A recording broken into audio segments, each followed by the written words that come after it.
Hello, everyone. This is Rosenthal Alves again to welcome you to another session of the great ISOJ online. Welcome. Thank you for joining us again. But before we begin our last panel of the day, I would like to do a few housekeeping reminders. The panels, keynote sessions, and workshops will all be interpreted to Spanish. If you would like to join and watch in Spanish, click the interpretation globe in the meeting options down below on Zoom and select Spanish as the language channel. Please also note that we are live streaming on ISOJ YouTube. There are links at the ISOJ website for that, isoj.org. In case you have any tech issues with Zoom, you can go to YouTube. If you are having any further tech issues, please contact our tech helpline via WhatsApp or text, SMS at 1-817-526-0179. Also, please remember to follow and use hashtag ISOJ2020 to stay connected with the conference on social media. Now, I would like to welcome our speakers for this afternoon: Talia Stroud, Don Heider, Cristina Tardáguila, and Craig Silverman. So I pass to you, Talia.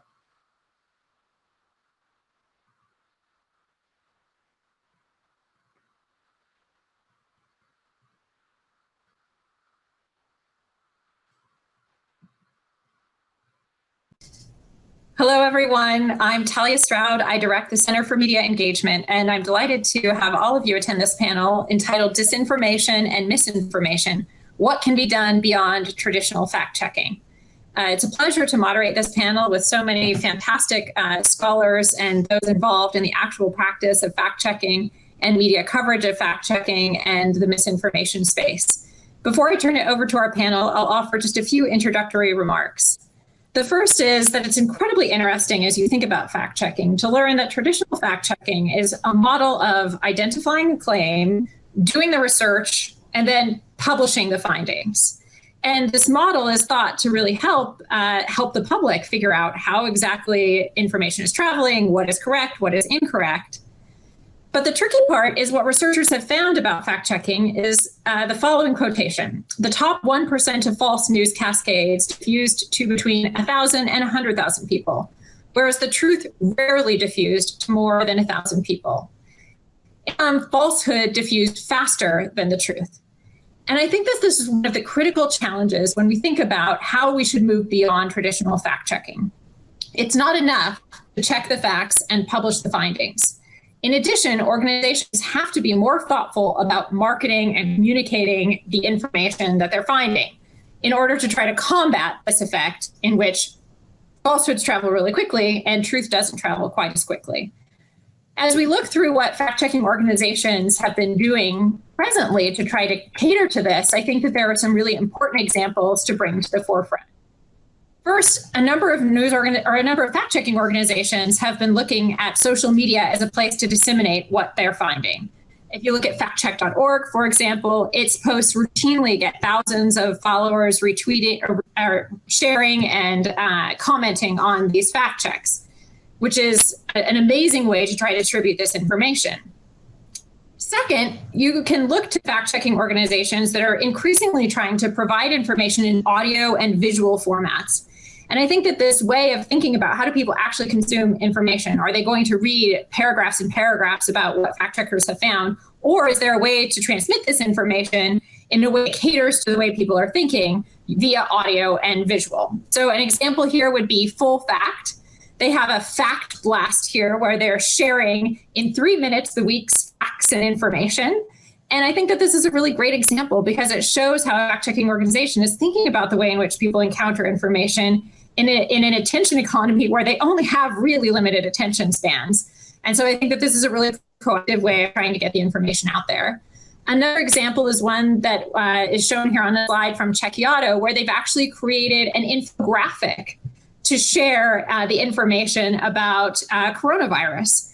And so thinking through creative ways to share the information, I think, is another way to try to help the truth travel farther than falsehoods. A final one to mention is serialized efforts. So AfriCheck has a hashtag Keep the Facts Going podcast, where they're sharing information. For example, their episode 1 starts with the basics, they say, 5 questions to ask yourself before forwarding a WhatsApp message. And so I think that all of these examples showcase how fact-checking organizations are presently thinking about marketing and communication and trying to get the information out there more broadly, going beyond traditional fact-checking. If I were to think about some tips for fact-checking organizations along these lines, I would offer 4. The first is to determine where the target audience goes. Really be thoughtful about who is the target of this. Obviously, in many instances, you want to try to reach those people who are misinformed and who you believe the correct information could have an educative effect. So figuring out who that audience is and where they actually go is an incredibly important first step for fact-checking organizations. Second is to learn how to get attention in whatever medium that might happen to be. Is it a podcast? Is it an infographic? And really figuring that out so that you're actually trying to reach the audience that's most of interest. The third tip or moment of advice I give is to really think about divides. There are so many divides out there when we're thinking about misinformation. So who is on Twitter versus who's getting this information delivered via email? And thinking through that sort of a divide is really important. But there are other divides as well. If we think about political divides, for instance, in the United States, Democrats and Republicans not only might use very different sources of information, but they might process fact checks quite differently. And so thinking through how people are processing fact check information and trying to design fact checks in the wording, in the images, in every aspect of the fact check to cater to those people in the divide that you want to learn the correct information, I think is a really important endeavor. And the final thing that I would just really push for is to think more about experimentation and iterating. I think oftentimes it's really a lot of work already initially to create the fact check and go through the process. But I think it's really incumbent upon fact-checking organizations to work either on their own or work in collaboration with academic researchers or think tanks or whatever organization they want to think about what's the best strategy for getting that information out there and then test it. Like, did it actually work? If I do a fact check that asks a question, does that perform better on social media than a fact check that simply delivers the information about whether or not a claim is true or false? And I think as a fact-checking community, the more we can do that, the better off we'll be in terms of having fact-checked information, having the truth out there, and having it go farther than the falsehoods. So that's just a few initial contextualizing thoughts as we now turn to our panelists.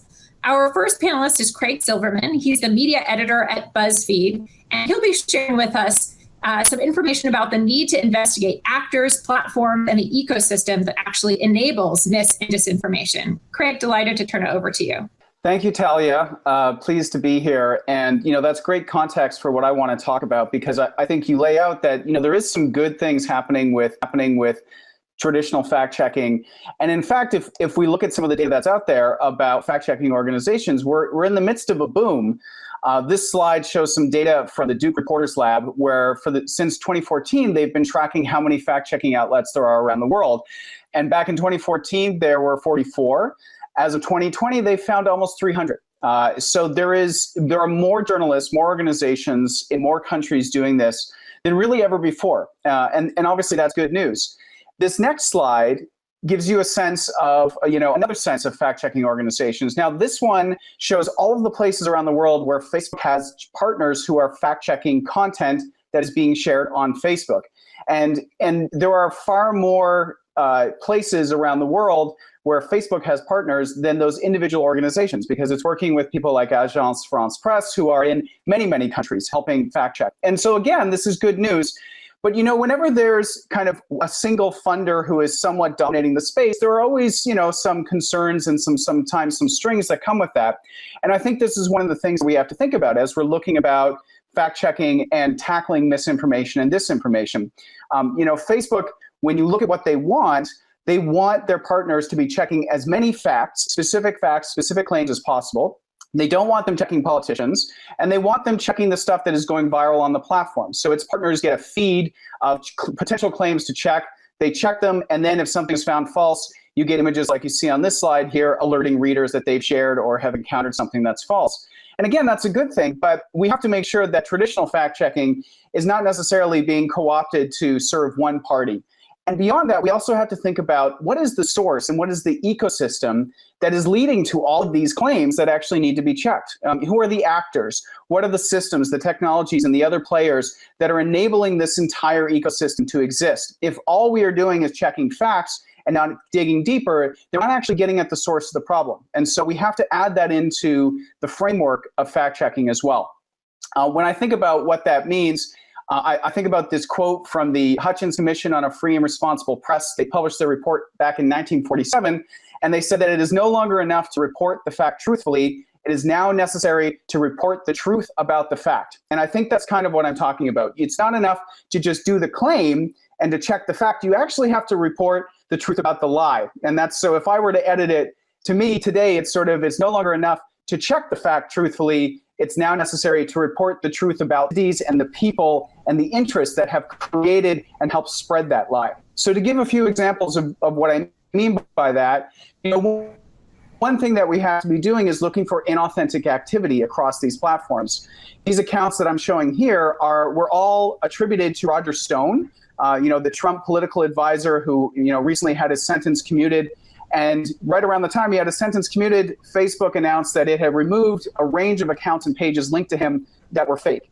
And so we see here there were Facebook pages, there were accounts, there were Twitter accounts as well. And so we had inauthentic activity serving a particular person's interest. And that is helping pollute the information space. It also helps spread false and misleading content. But it's not just about true and false. And this is one of the things I think we have to keep in mind when we think about misinformation and disinformation, is that a lot of times people are walking right up to that line of something that won't get checked by a fact checker because they know that will help it get on Facebook and not be flagged in some way.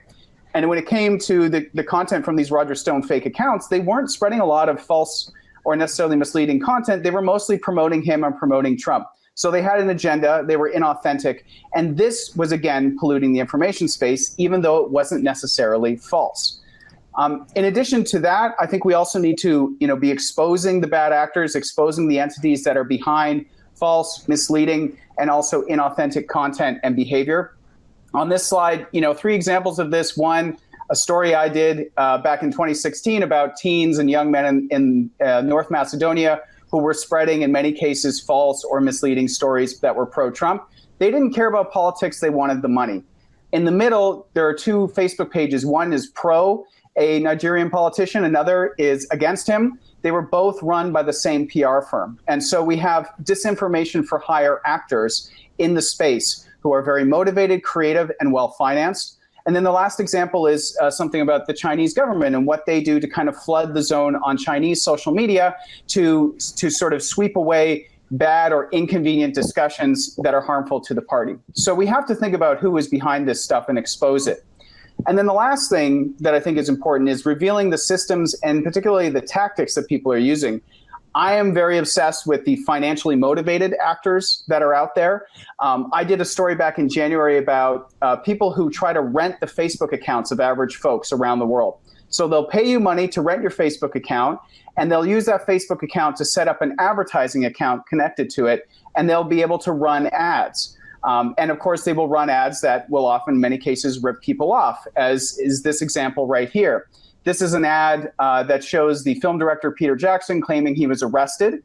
He was not. And if you click through this ad on Facebook, it would take you to a page trying to sell you erectile dysfunction medication.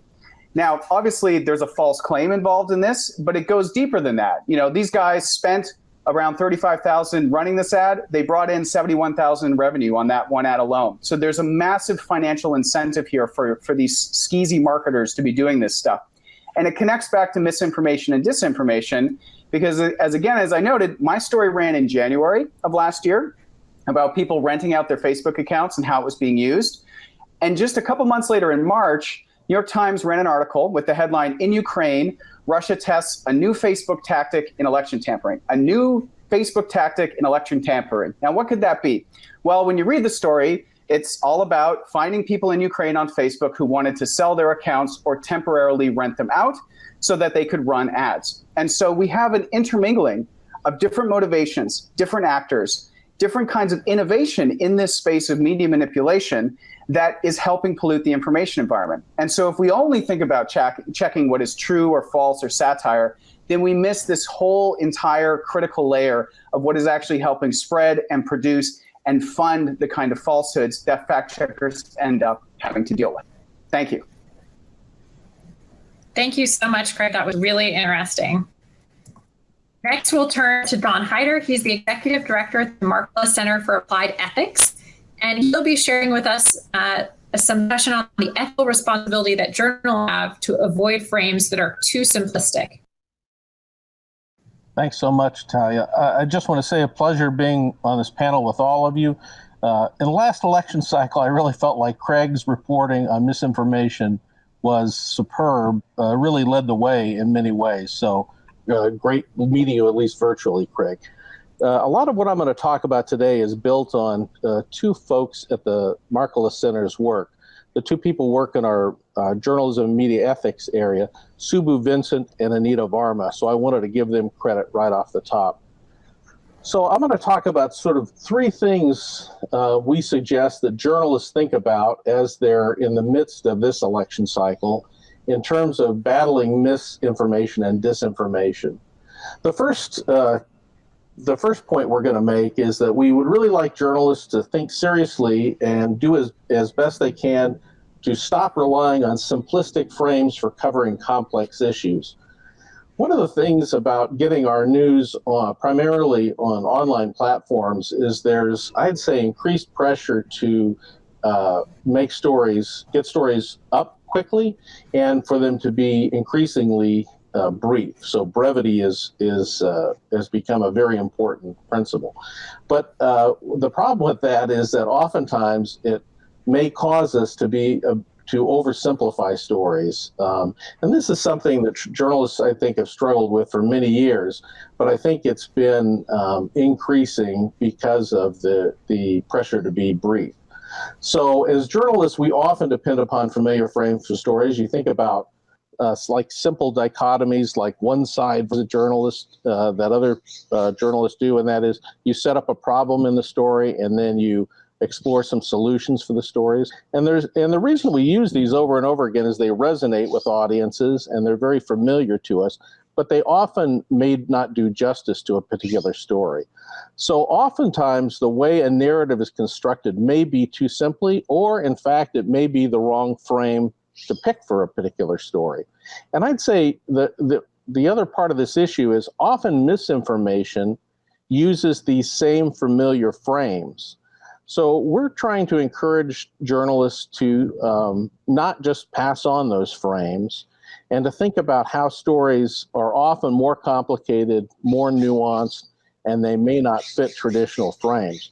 We've been talking a lot over the last 6 months about this idea of trying to do slow news rather than fast news, which means to be a bit more thoughtful, to really think about context for story, and to fact check and make sure that the stories are correct before you pass them on. So don't take the simple frame, present it and pass it on.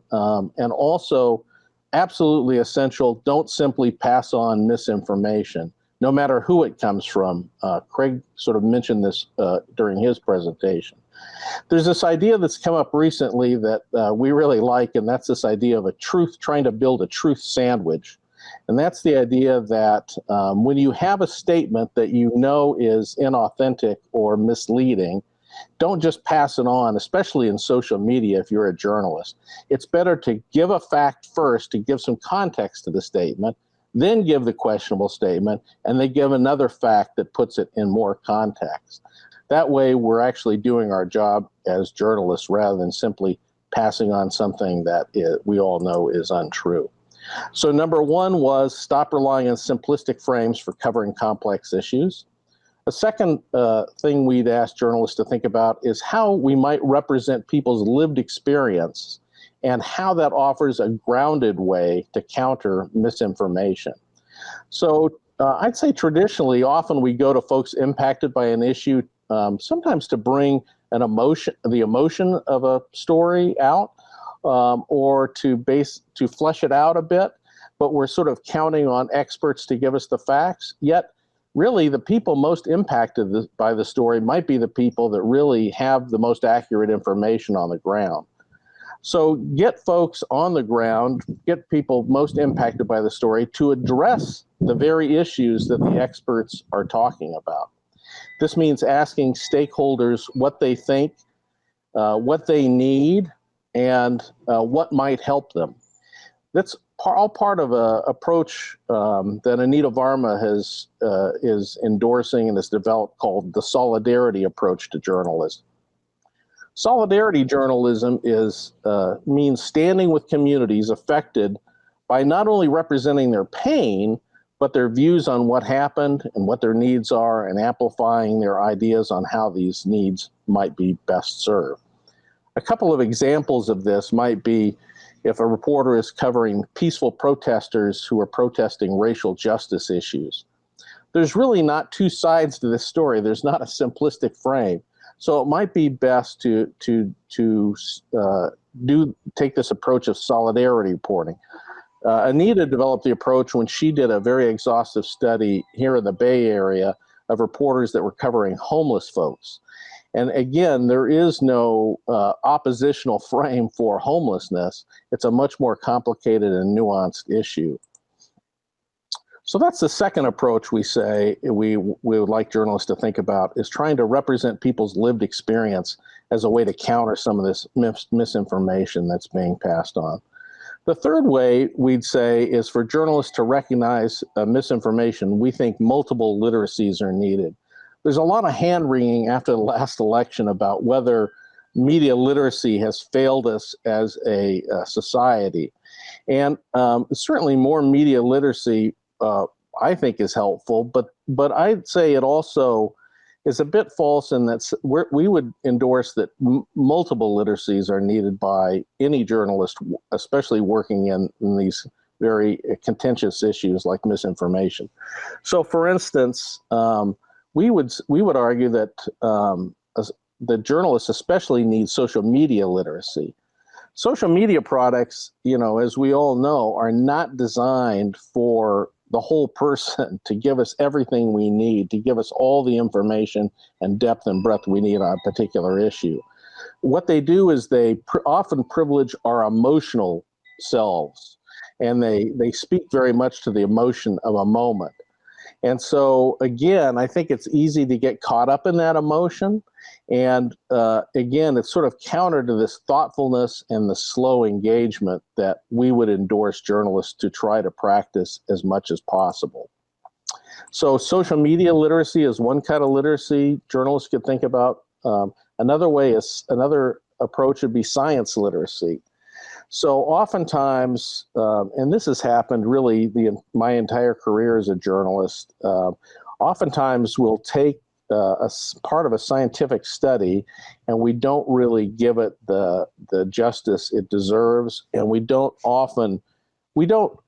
may not understand the science behind the study that's being released, and therefore we do short shrift on the story. So there are a lot of important questions to ask, especially in the context of COVID right now, about any academic paper or any study that's released from scientists or researchers. So we want to know, is the article citing an academic paper? Does it have cites from multiple research on the findings? Preprints in research are often early stage science, and they make claims, but it has not been verified. So they're a necessary part of the process, but they are not the final truth on a particular issue, and often they have not been peer reviewed. So it's important to know at what stage is this research, and has it been peer reviewed, has it been tested? If a finding has been peer reviewed, is there any information on the widespread replicability of the experiments? So even peer-reviewed scientific work is often not easy to replicate, but it's important to know if this is just one particular study or other scientists in other part of the world have replicated the finding. The third thing we'd endorse is this idea of brain literacy. And brain literacy is having self-awareness about your own state of mind and your own vulnerability to fraud and manipulation when we read stories, when we read posts, when we view images. And if you think about the number of very emotionally charged images we've seen in the last few weeks, it's really quite remarkable.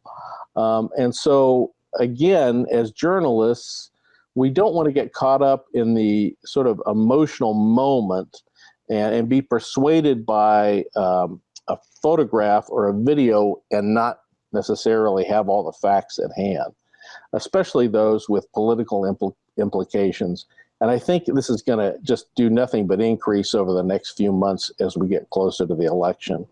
So those are the three tips we suggest, and I'll wrap things up and be happy to take questions later. Thank you so much for that, Don. Super interesting tips there. We'll now turn it over to Cristina Tardáguila. She's Associate Director at Poynter's International Fact-Checking Network, and she'll be sharing with us information about cooperation among fact-checkers and the Coronavirus Facts Alliance.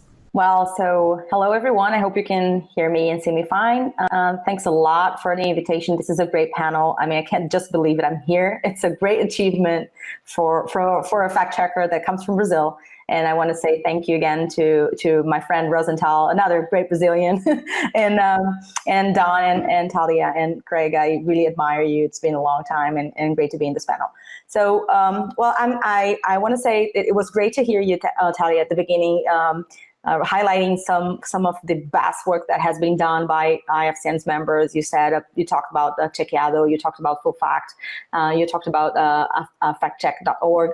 And I would also like to say that there are some other very interesting ways of spreading fact checks around the world. I just wrote a piece and published a piece about Congo Check, and I just wanted to highlight that they're just walking on the street and getting phone numbers to spread fact checks through SMS, because internet in the Congo is quite expensive and people don't have that kind of chance to connect through Twitter or WhatsApp or Facebook. So they're getting SMS messages. So I just wanted to highlight the efforts that the community has been doing around the world.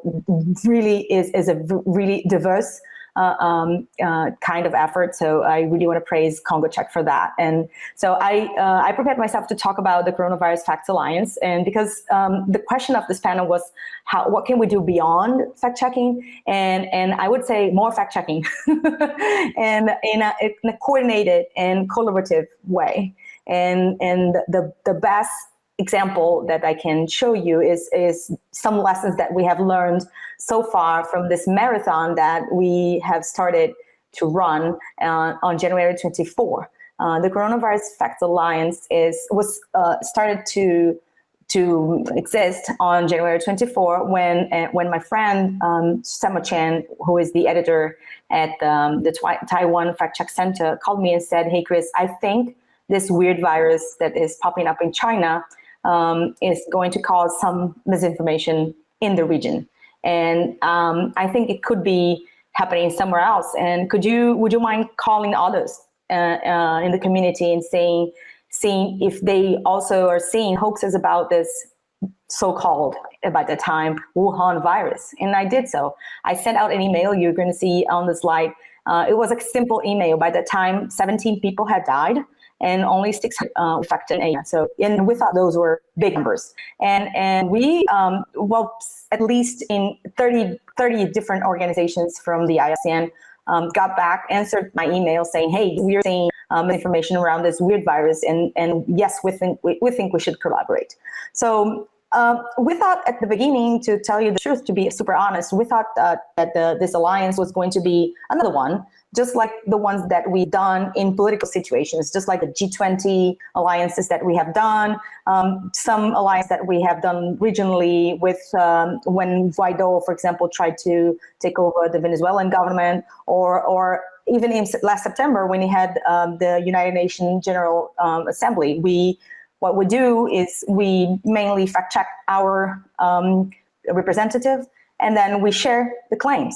But we know those events, they have a time frame. They will start this day. The person or the minister, the representative speaks in a certain moment. And, it's kind of easy to know what they're going to say because they obviously prepare their speech and we kind of know what they're about to say. But then this pandemic just got us like off guard. So now we have like 99 organizations, and you're going to see the growth of the alliance around after 5-6 months. And we started like in 4 days. We had shared 20 fact checks, and now we have more than 8,000. And we started, as I said, with 30 organizations, and now we are 99. And this means we're covering more than 70 countries, and we're checking content in more than 40 different languages. And well, these numbers are gigantic, but they're not cool. They are the final proof that misinformation is a terrible fight. And they prove that fact checkers are needed. And they also prove that, we still need to work a lot more. But we need to be faster, and we need to keep the precision. We would not be able to fact check that content, that amount of content by ourselves. If we didn't work together, if we weren't a collaboration, we would never ever be able to build the database that we have now. It's available, as you can see on the web on the screen now. It's available at poynter.org, and the database is now serving not only as a place where anyone can go and search and see if the content that they received is false, but also it has given birth to a database in Portuguese, a database in Spanish, a database in Hindi, and also to chatbots, WhatsApp chatbots. I know WhatsApp is not very heavily used by English speakers in the United States, but it's a big, big, big thing in the rest of the planet. So we managed to develop a chatbot that is fed by the database of fact checks. So what it means is that people who speak Spanish, English, Hindi, and Portuguese, they just need to talk to the bot and say, hi, hola, oi, or something else in Hindi that I can't say, and to ask the question about content regarding COVID, and they will get easy access to the database. So nothing would be possible if the community hadn't worked together and without losing precision. So I totally understand that Dawn said, just take your time, go slower. But at least from the fact-checking community, when it comes to new events, I know maybe it's no longer breaking news. But when it started, it was, and it lasts for a long time, and we don't know when it's going to end. We needed to work fast because information was killing people, actually, right? And I wanted to share with you also the infographics that were created. We created a bunch of infographics, and this is a way to kind of connect with what Craig was saying, that we have to kind of to understand how misinformation moves around the planet.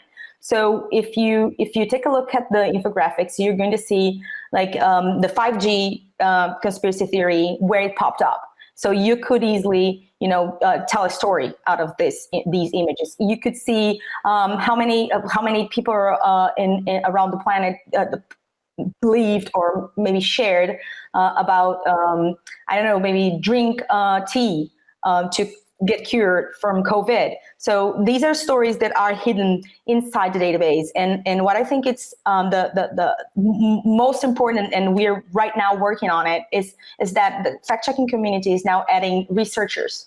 So we're trying to collaborate not only among ourselves, but we have opened a call for papers, and then we now have a bunch of wonderful researchers that are going to take a deep dive into the database and tell good stories, and that fits perfectly with what Craig just said.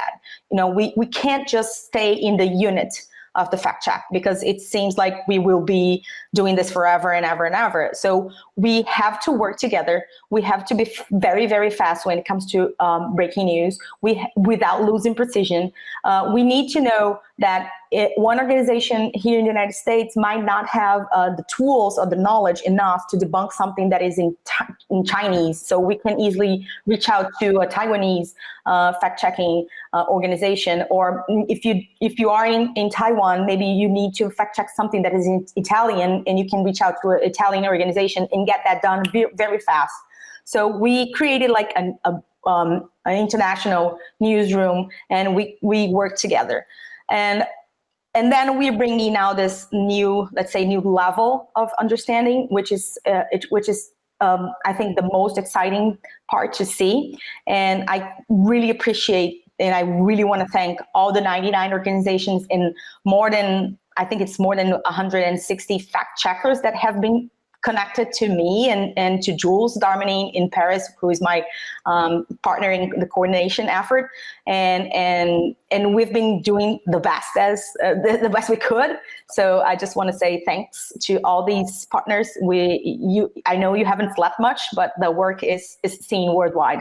So thank you for the opportunity of thanking them. Thank you so much, Cristina, and fantastic to learn about the various efforts, including the cell phone effort there and the Coronavirus Facts Alliance. Thank you for that. And truly a pleasure to moderate this panel with all three of these people whose work and organizations have inspired my own teaching and research. So thank you so much for this opportunity. That concludes the recorded presentation portion of this, and we will now turn to a live Q&A.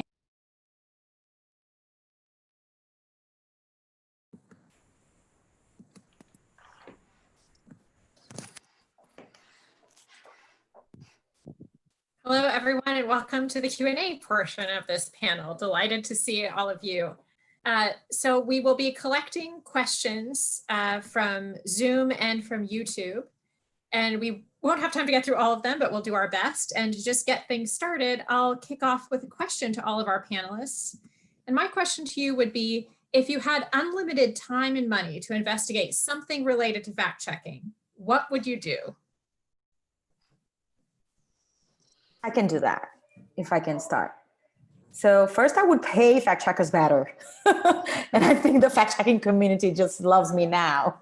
But anyway, I would probably try to get more transparency on the impact of our fact checking, because we don't know where it goes and who reads it. We don't know much of that. So we don't know the size of the, the monster we are fighting against. We don't know how big it is, and if it's losing power. We don't know much about that. So I would spend money investigating that.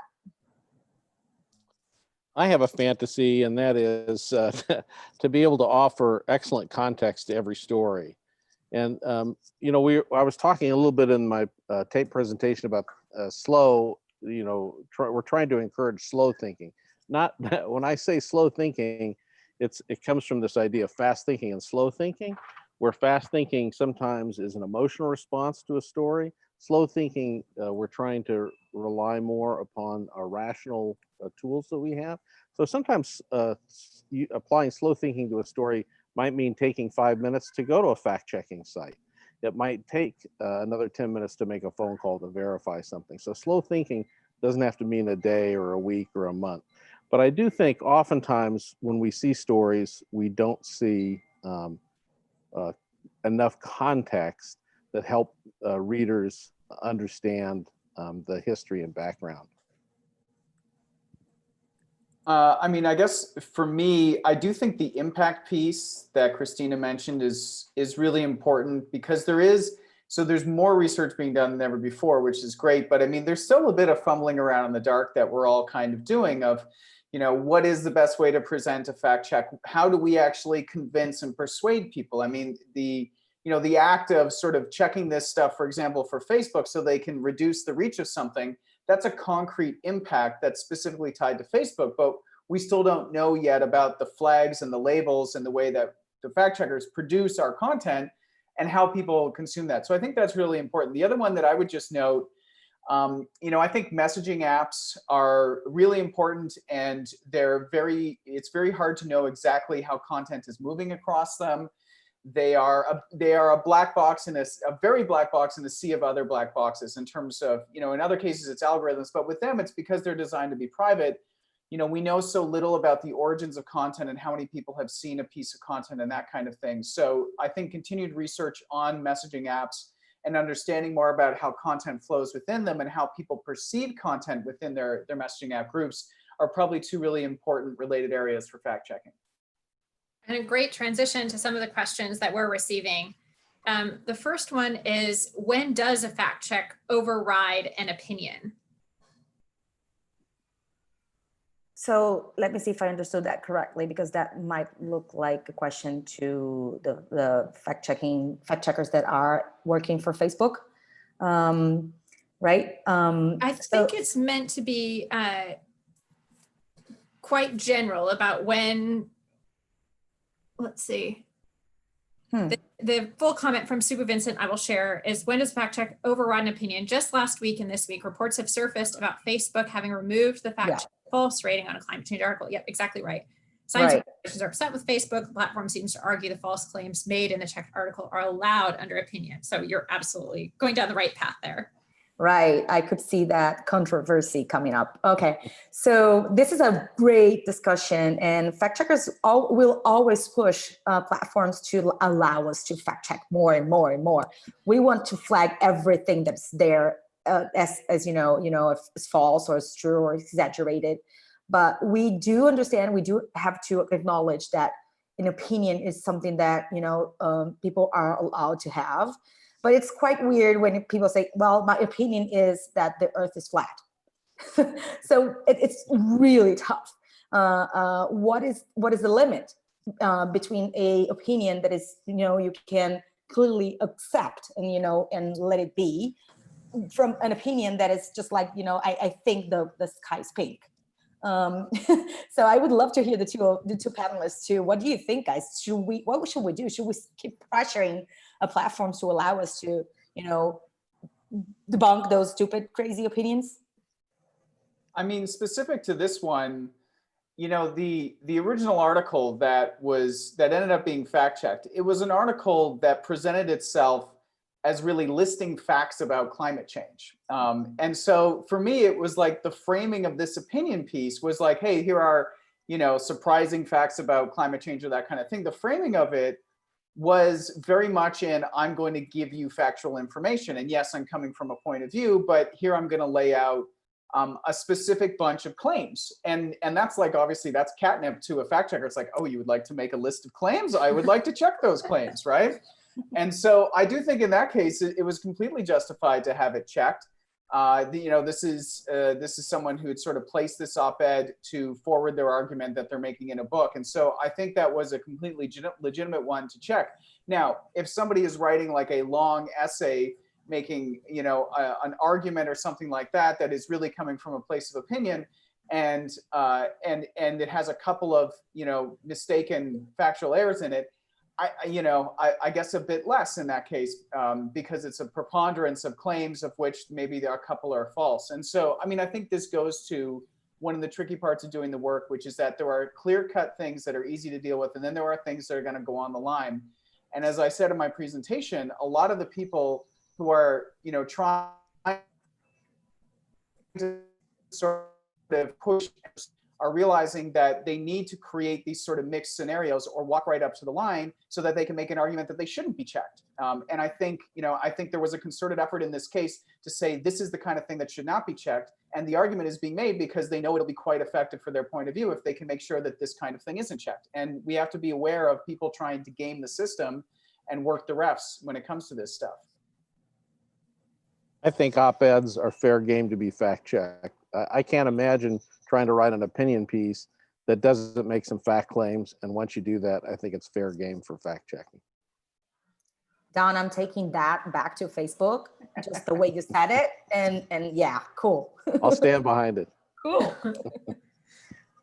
And Don, continuing with a question for you, Tom Johnson asks, how can we encourage more journalists and fact checkers to use truth sandwiches? So I'll turn it to Don and the other panelists. Well, I don't know. We can praise them whenever they do. That would be a good way.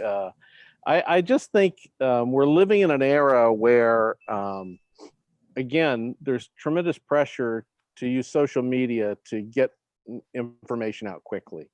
And so unfortunately, what that does at times is it takes out the fact checking or the verifying part of the story.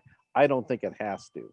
So I think if you're covering a story, if you're covering a news conference, for instance, and a politician or official makes a statement which you know to be factually inaccurate, or even in the couple of minutes you're sitting there listening, you can check the fact on it. I think to pass on that information, which you know is false, is, in my view, it's irresponsible. So I love this idea of giving some context for the statement, giving the statement, and then again, giving the facts that might contradict the statement. So I don't know how we can incentivize it, except for to praise good behavior and to call out journalists when they're not behaving quite so well. Craig and Cristina, I don't know if you want to have, if you have anything to add. I mean, one quick thing I would add is that, yes, I do think you have to reinforce. One thing we should realize is the vast majority of journalists have no idea what a true sandwich is at this point in time, right? If for those of us in this niche world who are passionate about this stuff, we are, evangelizing the truth sandwich and trying to practice it. But there is an education component here. So how do we get more journalists to do it? They have to know about it in the first place. And they have to understand the risks of, perpetuating false claims and not framing them with the proper context and not taking care to indiscriminately amplify false or misleading claims. And so I think, the first step is the education piece. So that means journalism schools, that means newsrooms, that means thinking about ways of getting this knowledge out there, because it just isn't right now, is the truth of the matter. And that's one of the fundamental challenges we have of this, but also with some of the techniques around fact checking, around verification. They're still not as widespread in newsrooms as they should be. And Talia, just a quick thought is, well, I'm Brazilian, as you all know, and in Brazil, fact checkers get attacked because they don't put on their headline, in the headline, that somebody lied. We don't use the word lie. And we try to explain that, well, we don't use that because you don't know the intention. And, lying means the intention to fool somebody, at least in Portuguese. And we use it, it's a false sentence, it's exaggerated information. And we get attacked because it's like we are, protecting somebody. So we are so far behind the discussion. There's so much to be taught and learned. I wish we could hear some from Dawn back in Brazil. So I really appreciate that. And kind of continuing along these lines of thinking about how different formats work, we have a question from Carlos Pinedo, who says, if you want to rate different formats that fact checking can be given in, how would you do that? Well, I think right now the depends on the platform that you are working on.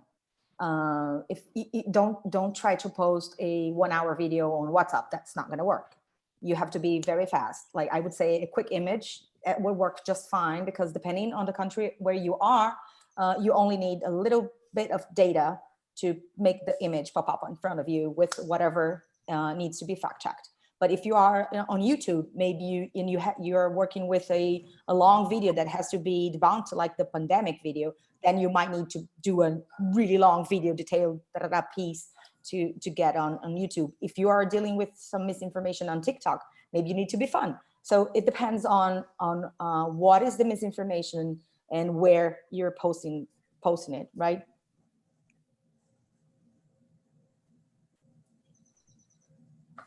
Dawn and Craig, anything to add? Nope. I mean, I just think that's the right thing, is you got to match it to the platform, to the medium that you're dealing with. I think there has been some research that suggests that representing things visually using data may be effective with people, but I don't know that that's 100% conclusive. So think about what people are consuming on the platform, where it originated and where you're trying to put that back out. And matching those things together is probably the right way to do it. And we've been talking here a little bit about using some of these strategies like video or audio to share the truth. But a question here from David Clinch is, how can fact checkers best address video and audio content So just merging in real time with the intent to deceive. So kind of the opposite side of this coin.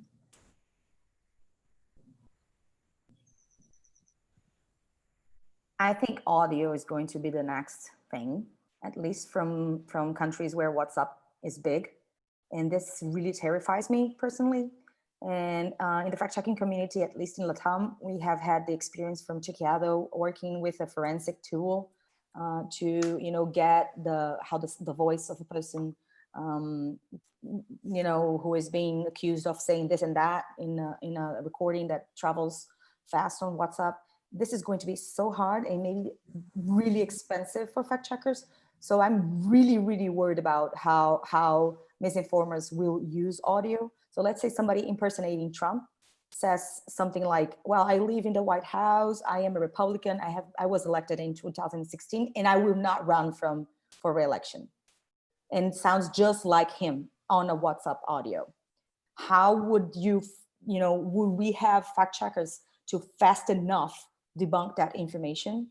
This is so tough. I don't really know that if the fact-checking community is ready. Do you think so, Craig? I mean, so one of the good pieces of news about it. So I agree with you that there's a first mover, there's a liar's dividend, an opportunity for them. If they produce something that's convincing enough, they own the space for a little bit while the fact checkers have to figure out how to respond. And always, I think, the first thinking about this is, okay, well, we need to get better at forensics around audio and video, hopefully more tools. We need to have education in newsrooms. Like, I think those things are true, and like they're hard, and as you said, they can be expensive. The other piece about it, particularly when it comes to video, is that, the video is going to have, a location, or it's going to have an image of someone in it. It's going to have artifacts and things that aren't technical that you can look at. And the absence of things like the date and the location of, this is spreading, but there's no clear date, there's no clear location. The person that this video is supposedly of has been here all day. When could this video have been shot? So I think we do need to think one about the preparation and the training piece of it, but also we should remember that some of our fundamental verification and checking skills about figuring out provenance, date, location, all those things still apply. And we shouldn't always worry about the technical gap, because the simple question of, okay, if this is, a video of Trump or an audio of Trump, when was it recorded? Where? What is Trump's, office say about it? And so, I think what we're looking at is them trying to seize upon that early advantage and seed some doubt. And they may have some wins with that, but then the challenge for us becomes like, how do we push back effectively? And this is where I think some of the work with some of the projects around messaging apps has been interesting, where trying to actually reach back to people who submit it to you saying, hey, I received this, can you check it? And sending it back to them saying, no, this is either unconfirmed or it's false, and getting them to actually help the network effect move. I almost wonder if, that's one of the biggest gaps we have, is how do we actually push that network back? Because Talia at the top talked about the engagement for the lie and the challenge we have in kind of reaching the similar amount. So I think that's a challenge with audio and video. They're shareable, they're digestible. Once we figured out what's going on with it, how do we also reach the people? That's, I think, a big challenge as well. We're a part of the Partnership on AI, on Artificial Intelligence, which is an industry and a bunch of NGOs working together to deal with a lot of the concerns about AI. And one group in particular is working on synthetic audio and video. I'll tell you, with my limited experience, I think false video and audio from public officials is going to be the easiest thing to verify. What scares me more are fabricated video from, let's say, a demonstration or something on the street, which is much more difficult to verify. For instance, if you take video from the BBC or from a bona fide news organization, it may have markings, and as Craig mentioned, so there's a way forensically you can identify it. But video shot on somebody's camera and then altered is it's a much more sticky issue, I think. I just wanted to bring something that Craig said. Back in time, I was not comfortable saying, I'm a fact checker. I have to say that something is either true or false. And since COVID started and the Alliance was around, I've become more comfortable in saying this is just not confirmed. And this is something that we have to be prepared. I think the amount of information that is disinformation or misinformation that's coming up is so big, and we don't have as many fact checkers as the planet needs. And we need to be ready to say, hey, do not share, because it's still unconfirmed. And we need to, it is in our line. We will get to that, but for now it's unconfirmed.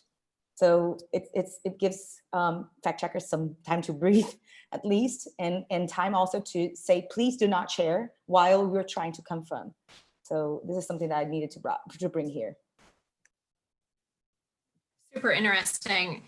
We're getting a number of questions with proposed solutions to this issue, so I'm going to try to lump a bunch of them together in the interest of time.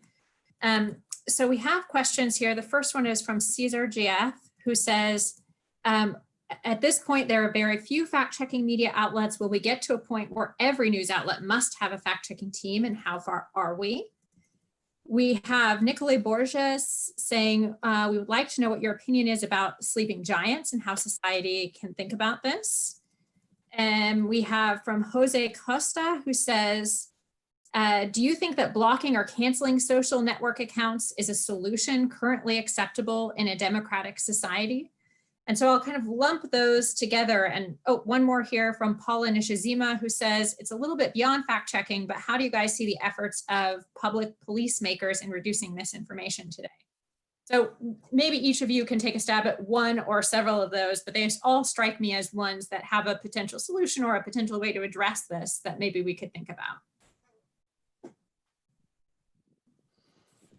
Don, do you want to start us off with some subset of that? Again, we won't be able to address all of them in all likelihood, but if there's one of those that really speaks to you. I'll grab onto sleeping giants. I think it's an interesting movement to see advertisers and companies put pressure on social media companies to try to do the right thing, especially in terms of campaign advertisements. So to me, it's an encouraging movement that companies are basically taking a stand on this and saying, we don't want our advertising going to a platform that's not willing to try to verify and also get rid of disinformation that's being spread. Talia, there was one question about policymakers. Mm-hmm. Okay, that one I can take, because tomorrow I'll be in the Brazilian Congress talking about a law against misinformation in Brazil. And we, from the IFCN, we think that misinformation is not something that you can solve with a pen and not with a bill. And it's quite clear, and I go back to Dawn's presentation, you do not try to solve complex issues with by simplifying it. And there won't be, since we don't have a definition of what fake news is or what disinformation is, you cannot regulate something like that. So, which brings us to like this huge problem that is we will not find one solution that is simple and it will pop up from one day to the other for this huge complex thing that is being taking us so much time and is around for at least what I've been doing fact checking since 2013. So it's taking up my life for the last 7 years. We will not change that with one policy from one platform in one country. This is not going to happen. So let's drop this idea of, let's fix things with a bill or a law or whatever. It's not going to happen like that. We need to be a lot more smarter, and we need to use our time in a more efficient way. And as I proposed in my presentation, let's work together. Let's bring researchers, teachers, let's bring platforms, let's bring fact checkers together. We will not win this fight by ourselves. So I think there were two remaining ones there. One was about how do we sort of get more fact checkers? And then the other one was about, is there a tension between blocking and removing accounts and democratic values? And I'll take the last one first. The reality is that these platforms we're talking about, Facebook and WhatsApp owned by the same company, YouTube, these are all platforms owned by private companies. and they set terms of service, and you agree to those terms of service to create an account and use it. And if you violate it, then you do lose your right to be on that service. And that's, you know, a very simplistic explanation of it, in that I don't think it's anti-democratic that they can create something and set some rules of the road for it. And that's a good thing if you want to foster a good community. The challenge, of course, is what are the rules that they have made? Do they align with democratic principles? You know, are they being forced to have rules in anti-democratic countries that are not aligned with that, even though these are, you know, companies based largely in the United States? And are they consistent in applying their rules? Are they doing what they say they will to people on an equal basis? And these are huge challenges. And even Facebook itself, I think has gotten to the point of being like, how can we offload this? Because this is a nightmare. You know, we just want to sell ads and make money, and all of a sudden it's like we're, you know, a proxy for democracy in countries around the world. And so they've, you know, created this external oversight board. They're trying to offload, I think, as much of the pain and responsibility as they can. But I don't think in its essence is anti-democratic, but it certainly can turn out that way. And we've seen some of the extreme things that can happen. Second one, quickly, on how do we get more fact checkers? Well, the challenge that I think Cristina talked about earlier is, you know, there's a financial challenge here of who is going to pay for them. And how do we make sure that fact checking is actually a sustainable thing, that the people doing the work are compensated and want to stay, so we don't lose expertise all the time.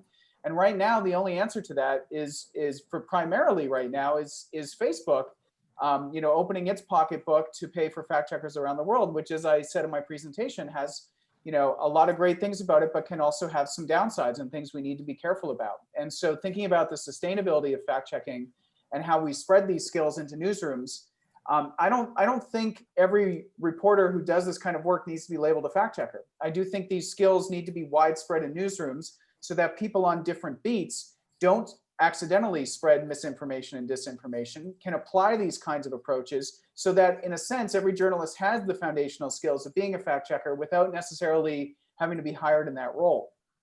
So I think that's one way to scale it, is to not only have fact checkers thinking about this stuff and having these skills, but to actually get it integrated into newsrooms on a much bigger scale. Talia, can I jump in? Please, go ahead. And just add one thing. Please. Or underdeveloped, I don't even know if that expression is correct in English, but we really need to have fact checking as something that is taught in schools. You know, in Brazil, we have 50 fact checkers for a population that is 200 million people. Not even if I, you know, stood up entire night, you know, that doesn't match. So why not having, you know, teachers teaching in, you know, high schools and universities, simple techniques, and you don't even need to be in communication. You can be an engineer and also a fact checker. You can be a doctor and also fact checker. There is so much misinformation in any single area. It would be so helpful. As an educator who is passionate about fact checking, I just endorse that wholeheartedly. We have a couple of folks that have some questions that are a bit critical of the fact checking enterprise, and I want to offer these to you. So one is from Aziz Eternalism, who says, who checks the fact checkers and how? And then we have one from Carlos Pinedo, who says, today there are many bad actors around disinformation campaigns, and they're so massive. Aren't fact checkers and verification techniques kind of giving more heads to the Hydra? How can we change that? Okay, I'll take the first one because I've been answering that for my entire life. It's quite easy, and the answer is you. Every fact check comes with a bunch of hyperlinks, and if it's not online, and if it's television or radio, it will come with all the sources, and you should be able to track down the source of information and fact check the fact check. And if it doesn't, it means either this organization is not a member of the IFCN or hasn't been certified by our assessment process. So the second level is, if you're not happy with the fact check, you can always come to the IFCN and complain officially. And the IFCN has a very tough process of analyzing each unit, each fact-checking unit that has applied for a membership at the IFCN, and we will analyze that complaint. It's quite easy to fact check, I can swear.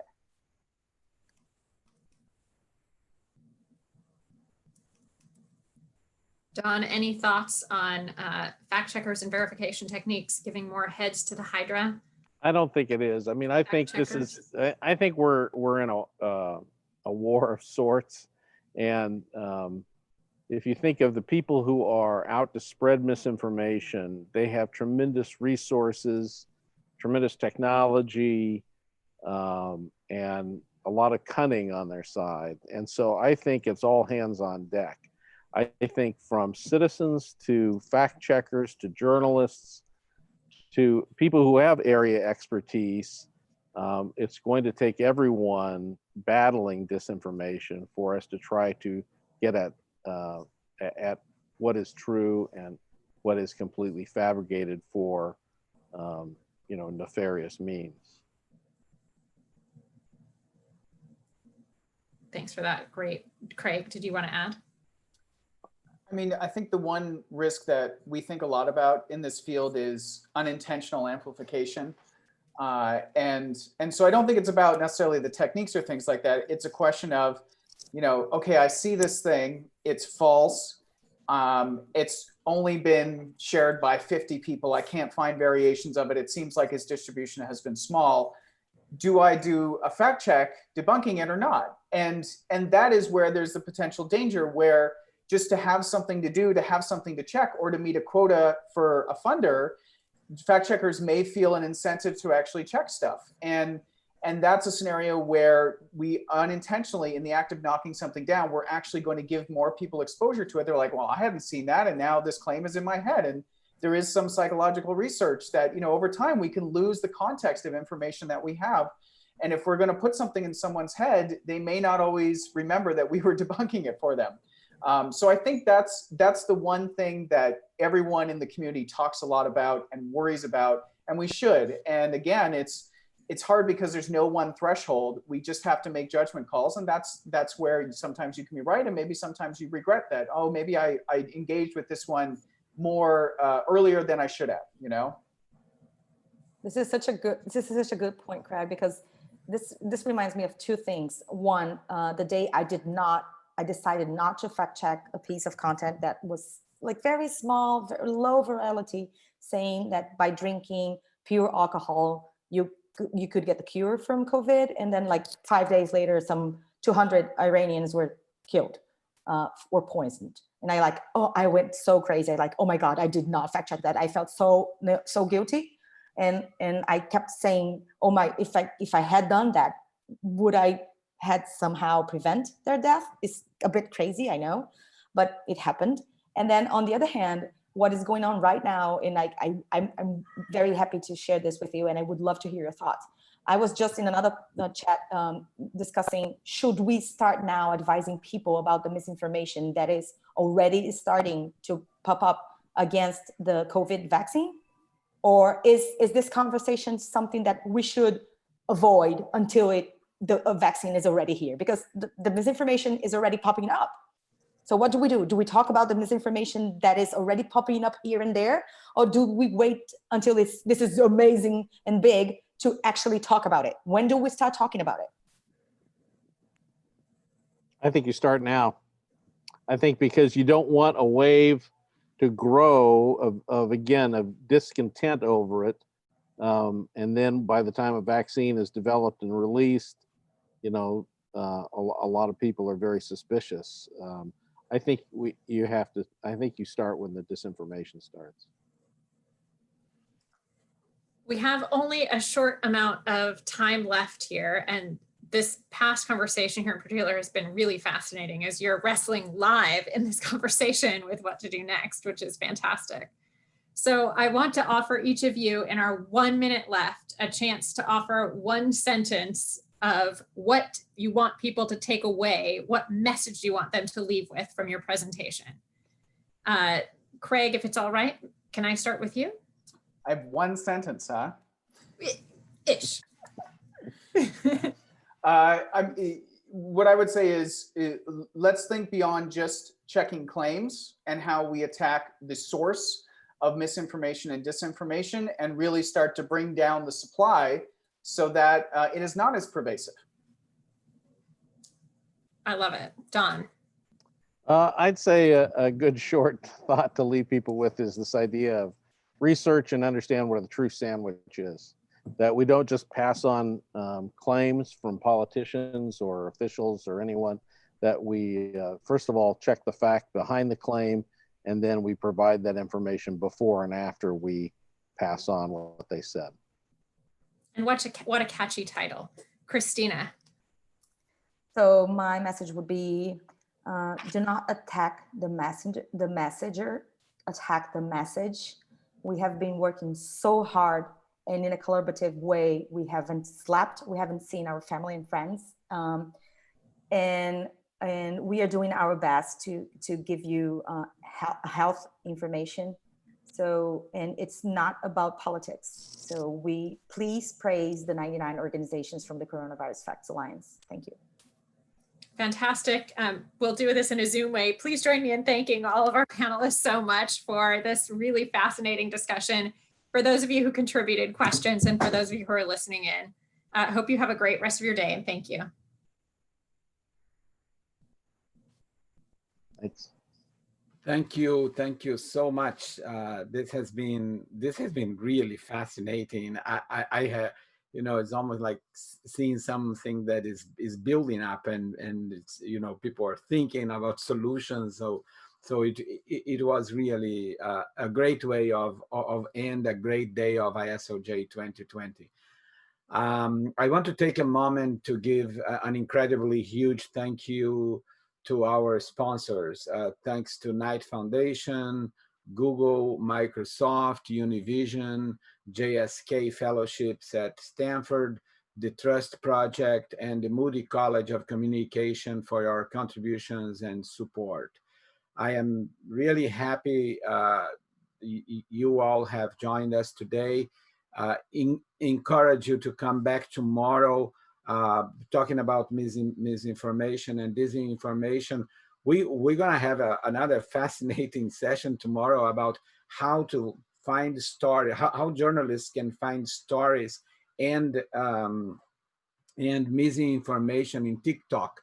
TikTok has been going so fast, and I think that's going to be interesting. But we're going to start with Emily Ramshaw and Amanda Zamora to talking about the 20th, the 19th, which is going to be fantastic also. And we're going to have solutions journalism, and I'm missing one. But anyway, look at the isoj.org for tomorrow's program. So thank you very much to the panelists. Thank you, Talia, Chris, and Craig, and Don. It was a pleasure. Bye-bye.